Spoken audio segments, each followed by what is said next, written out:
Hi everyone, welcome back to another video from Gameplay Classic.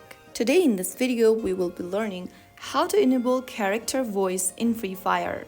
To enable your character's voice in Free Fire, first of all, open up the Free Fire application on your mobile device, whether it is your Android or iOS. Now from the home screen, tap on the gear button in the top right corner of the main lobby. This will open up the settings menu where you need to tap on sound on the left hand side. Inside sound, go ahead and get to the game audio section and then make sure that you have turned on the character voice option. Choose on from the menu right next to character voices, and once you have that turned on, this will activate character voices in the game. Not all characters have voice lines. Make sure you're using a character like Chrono, Kelly, or Alok who has voice features. So that is how you can easily turn on character voices in Free Fire.